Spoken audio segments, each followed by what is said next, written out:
அதிர்ஷ்டத்தை அள்ளி தரப்போகிறார். 3ஆம் இடம் என்பது ராகுக்கு ரொம்ப சிறந்த இடமே. அதனால் எதிர்பாராத பண வரவுகள், லாபங்கள், ஆசைகள், கற்பனைகள் இப்படி அதிகமாக கற்பனையிலே மிதப்பிங்க. அந்த அளவுக்கு கற்பனைகள் கொடுப்பார். அவருடைய 3 அதாவது ராகுதசை நடப்பவர்களுக்கும் உங்கள் சுயஜாதத்தில் ராகுதசை நடப்பது என்றால் ரொம்ப அருமையான யோகத்தை இந்த ராகுதசையில் உங்களுக்கு கண்டிப்பாக நடக்கும். கோச்சார ரீதியாகவும் உங்களுக்கு நன்றாக இருக்கிறது. அதனால் புத்து வழிபாடு செய்யுங்கள், புற்று பால் ஊற்றுங்கள். ஆல்ரெடி உங்கள் நிலம் இருந்தால், விவசாய நிலம் இருந்தால் அங்கே சர்ப்பம் நடமாடும், புத்தும் இருக்கும். இதெல்லாம் உங்களுக்கு ஒரு லாபகரமாக செயல்படும். நண்பர்களால் வெற்றி, நண்பர்களால் ஆதாயம், பழைய நண்பர்கள் ஒன்று சேருவார்கள், புதிய நட்பு கிடைக்க வாய்ப்பு இருக்கிறது. உதாரணமாக ஒரு காதல்காரன் என்பார், காதல் செய்பவர்களுக்கு காதல் கைகூடும். சிலருக்கு கோச்சார ரீதியாக ஒரு சில காதல் ஃபெயிலியர் ஆகும். உங்களுடைய தசாபுத்தி 7 கூட தசாபுத்தி நடக்குமானால் காதல் கைகூடும். அப்பா அம்மா முறைப்படி கண்டிப்பாக திருமணம் நடக்கும். சுக்கிரன் இருப்பது பெண்களுக்கு ஒரு ஆதாயமே. திடீர் யோகம் பெண்களால் உங்களுக்கு கிடைக்கும். சகோதரியாலோ மனைவியாலோ இல்லை ஒரு பெண் நண்பர்கள் மூலியமாகவோ ஏதோ ஆதாயம் உங்களுக்கு கண்டிப்பாக வந்தே சேரும். பங்குனி மாத பலனை நாம் இப்போது விரிவாக பார்ப்போம். நம்ம ராசிக்கு என்ன நடக்கப் போகிறது, பலாபலன்களை விரிவாக பார்ப்போம் வாருங்கள். மகர ராசி அன்பர்களே, ராசிநாதன் ராசிக்கு 2ஆம் இடத்தில் ஆட்சி பெற்று அமைந்திருக்கிறார். அதனால் குடும்பத்தில் நீங்கள் என்ன சொல்கிறீங்களோ அதுதான் நடக்கும். உங்களுடைய ஆட்சி தான் நடக்கும். மனத்தில் சந்தோஷம் பெருகும், மனக்குழப்பம் நீங்கும். அதாவது மன கஷ்டங்கள்லாம் விலகும், ஆரோக்கியம் மேம்படும். உங்கள் ராசிக்கு நாதன் 2ல் இருப்பது குடும்பத்தில் இருக்கும். அதாவது வீண் ஹாஸ்பிட்டல் செலவெல்லாம் குறையும், நல்ல செலவு தான் அதிகரிக்கும். ஆகவே உங்களுடைய பொருளாதாரம் மேம்படும். பணம் ஏதோ ஒரு இடத்தில் வந்து கொண்டே இருக்கும். எந்த பக்கம் வருதுன்னு உங்களுக்கே தெரியாது, அது மாதிரி வந்து கொண்டிருக்கும். அதனால் பயப்பட தேவையில்லை. உங்களுடைய ராசிக்கு 2ல் சனி இருப்பது இதுவரையில் இருந்த காரியத்தடைகள் எல்லாம் படிப்படியாக விலகும். சூரியனை கண்ட பனி விலகுவது போல் படிப்படியாக விலகும். குடும்பத்தில் இருந்த மன ஒற்றுமை, மனஸ்தாபங்கள் எல்லாம் விலகி ஒற்றுமை ஓங்கும். உங்கள் குடும்ப உறுப்பினர்கள் ஒருத்தர் கொண்ட ஒருத்தர் பிடிக்கல, ஆகலை, வாக்குவாதம் நடக்குது, ஓடிட்டு இருக்குதான். ஸோ எல்லாமே போக போக சரியாகும். நீங்கள் சொல்வது நடக்கும், நீங்கள் சொல்வது வாக்கு பலிதம் உண்டாகும். நீ என்ன சொன்னால் அது நடக்கும். அதனால் கொஞ்சம் எச்சரிக்கையாக பேசுங்க, நல்லதே பேசுங்க, நல்லதே நடக்கட்டும். 4 வார்த்தை நல்ல வார்த்தை பேசுங்க, கேட்குறவங்களுக்கும் இனிமையாக இருக்கும். அதனால் குடும்பத்தில் நல்லதே பேச பழகுங்கள். நிதானமாக பொறுமையாக செயல்படுவது நீங்கள். எதிலும் கவனம் தேவை, அக்கறை தேவை. அதிர்ஷ்டத்தை அள்ளி தரப்போகிறார். 3ஆம் இடம் என்பது ராகுக்கு ரொம்ப சிறந்த இடமே. அதனால் எதிர்பாராத பண வரவுகள், லாபங்கள், ஆசைகள், கற்பனைகள் இப்படி அதிகமாக கற்பனையிலே மிதப்பிங்க. அந்த அளவுக்கு கற்பனைகள் கொடுப்பார். அவருடைய 3 அதாவது ராகுதசை நடப்பவர்களுக்கும் உங்கள் சுயஜாதத்தில் ராகுதசை நடப்பது என்றால் ரொம்ப அருமையான யோகத்தை இந்த ராகுதசையில் உங்களுக்கு கண்டிப்பாக நடக்கும். கோச்சார ரீதியாகவும் உங்களுக்கு நன்றாக இருக்கிறது. அதனால் புத்து வழிபாடு செய்யுங்கள், புற்று பால் ஊற்றுங்கள். ஆல்ரெடி உங்கள் நிலம் இருந்தால், விவசாய நிலம் இருந்தால் அங்கே சர்ப்பம் நடமாடும், புத்தும் இருக்கும். இதெல்லாம் உங்களுக்கு ஒரு லாபகரமாக செயல்படும். ஒரு கம்பெனி இருந்தால் கம்பெனிக்குள்ளே ஒரு புத்து வளர்ந்துருக்கும், எஸ்டேட்டில் புத்து வளர்ந்துருக்கும். இப்படி எல்லாமே உங்களுக்கு சாதகமாக இருக்கிறது. உங்கள் ராசிக்கு ஒரு புதையல் யோகமே இருக்கிறது.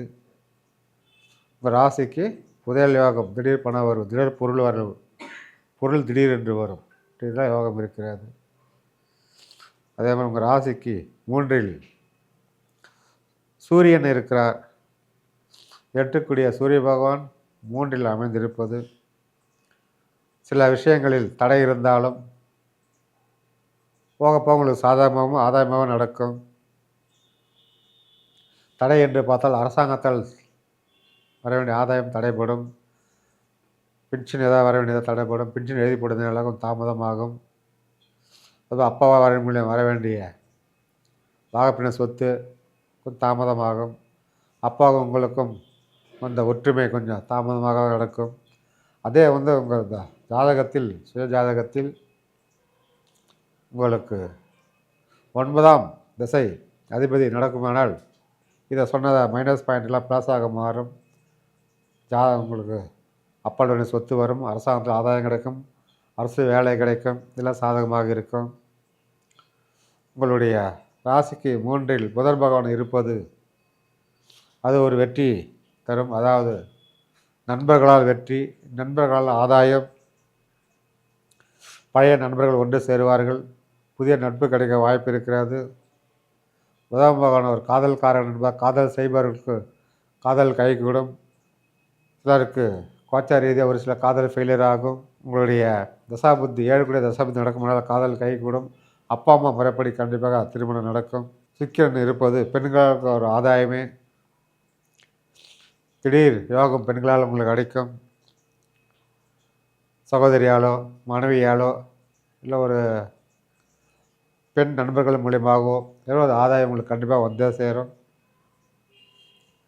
உச்சமற்ற சுக்கிரன் அங்கே இருப்பது ஒரு லாட்ரி யோகமே என்ன சொல்லலாம். பரிவர்த்தனை யோகத்தில் அமைந்திருக்கிற குருவும் சுக்கிரனும் இது உங்களுக்கு ரொம்ப ரொம்ப சாதகமாகவும் இருக்கிறது. மகர ராசி அன்பர்கள் கூடுமான வரையில் பொறுமையை கையாளுவது மிக மிக சிறப்பு. இப்போ ராசியில் 4-5 கிரகம் ஒன்று சேரப்போகிறது மாதம் 15 தேதிக்கு பிறகு. அதனால் உங்களுக்கு பலத்த யோகமே. யோகம் பார்த்தீங்கன்னா ஒரு 75% நன்மைகளும் உங்களுக்கு கிடைக்கப் போகிறது. அதனால் இது ஒரு சிறப்பான பொற்காலம் என்றே சொல்லலாம், சாதகமான காலம் என்றே சொல்லலாம். ராசிக்கு 5இல் குரு பகவான் இருப்பது நீண்ட நாள் தடைப்பட்ட புத்திர பாக்கியம் 10 வருஷம், 15 வருஷம், 20 வருஷம், 30 வருஷம் கூட இருக்கலாம். அப்படி தடைப்பட்ட புத்திர பாக்கியம் இந்த மாதம் அமைப்ப வாய்ப்பு இருக்கிறது. 5இல் குரு பகவான் அமைந்திருப்பது புத்திர பாக்கியத்தை கண்டிப்பாக கொடுத்தே தீருவார். கவலைப்பட வேண்டாம். அதே உள்ள சுய ஜாதகத்தில் 5 கூடிய தசாபுத்தி நடக்குமேயானால் கண்டிப்பாக இந்த வாய்ப்பு 100% உறுதியாகும். அதேபோல் உங்களுடைய பிள்ளைகளால் இருந்த மன கஷ்டங்கள் கண்டிப்பாக விலகும். பிள்ளைகள் வச்சு பார்த்தோம் பேச்சு கேட்க மாட்டேங்கிறாங்கன்னு வருத்தப்படுறீங்களா? கண்டிப்பாக உங்கள் பேச்சு இந்த மாதம் கேட்பாங்க. பிள்ளைகளால் இருந்த மன கஷ்டங்கள் வருத்தங்கள் கண்டிப்பாக விலகும். உங்கள் பிள்ளைகள் லவ் பண்ணிட்டு இருக்காங்களே, எங்கள் சொல்கிற பேச்சு கேட்க மாட்டேங்கிறாங்களேன்னு வருத்தப்படுறீங்களா? கண்டிப்பாக அது அவங்களாவே பிரிஞ்சு வந்துடுவாங்க. இது ஒரு கெட்ட கனவு போல் நினைத்து மறந்து விடுவார்கள். கவலைப்பட வேண்டாம். உங்கள் பிள்ளை உங்களுக்கு சாதகமாக கண்டிப்பாக நடந்து கொள்வார்கள். பாதகமாக நடந்து கொள்ள வாய்ப்பில்லை. இந்த மாதத்தில் நீங்கள் எடுக்கும் காரியங்கள் அடுத்தும் வெற்றி பெறும். தடை இல்லாமல் இந்த மாதம் அனைத்து தடையும் விலகி அனைத்து காரியங்களும் தடை இல்லாமல் நடக்கும். வீட்டில் சுப காரியம் கண்டிப்பாக நடக்க வாய்ப்பு இருக்கிறது. உங்கள் வீட்டில் பெண் பிள்ளைகள் யாராவது இருந்தால் 10 வயது தந்தவர்கள் யாராவது இருந்தால் கண்டிப்பாக ஏஜ் அட்டன் பண்ணுவார்கள். பூ பூக்கும் தருணம், அதனால் கொஞ்சம் கவனமாக பார்த்து கொள்ளுங்கள். உங்கள் ராசிக்கு 5இல் குரு ஒரு சாதகமான நிலையில் தான் இருக்கிறார். செல்வ வளம், குழந்தைகள் மூலம் ஒரு செல்வ வளம் பெருகும். குழந்தைகள் மூலம் ஒரு அதிர்ஷ்டத்துக்கு உங்களுக்கு காத்திருக்கிறது. கண்டிப்பாக இது நடந்தே தீரும். பிள்ளைகளால் ஒரு யோகம் உங்களுக்கு ஒரு அதிர்ஷ்டமும் கிடைக்கும். உங்கள் ராசிக்கு 6இல் செவ்வாய் இருப்பது திடீர் யாருடைய ஒரு வாக்குவாதங்கள் ஏற்பட்டு சண்டை சச்சரவு மனமுறிவு ஏற்படும். அது கொஞ்சம் கவனம் தேவை. சகோதரன் சகோதரி இவர்களுடன் ஒரு வாக்குவாதமோ ஒரு மனக்குழப்பங்கள் மனஸ்தாபங்கள் கண்டிப்பாக வர வாய்ப்பு இருக்கிறது. இதை நீங்கள் அனுசரித்து நடந்தால் அழிந்து நீங்கள் தவிர்க்கலாம். சின்ன சின்ன சிக்கல் வந்து போகும். ஆரோக்கியத்தில் கவனம் தேவை, அக்கறை தேவை. செரிமான கோளாறு, தலைவலி பிரச்சனைகள் இதெல்லாம் கண்டிப்பாக வரும். கூடுமானவரையில் மோர் அதிகமாக எடுத்துக்கொள்ளுங்கள், பழம் எடுத்துக்கொள்ளுங்கள். இந்த அடிவயிறு பிரச்சனை எல்லாம் உங்களுக்கு குறையும். ஆரோக்கியத்தில் இருக்கிறதுனால பிரச்சனைலாம் நீங்கி கொஞ்சம் மாற்றங்கள் கண்டிப்பாக ஏற்படும்.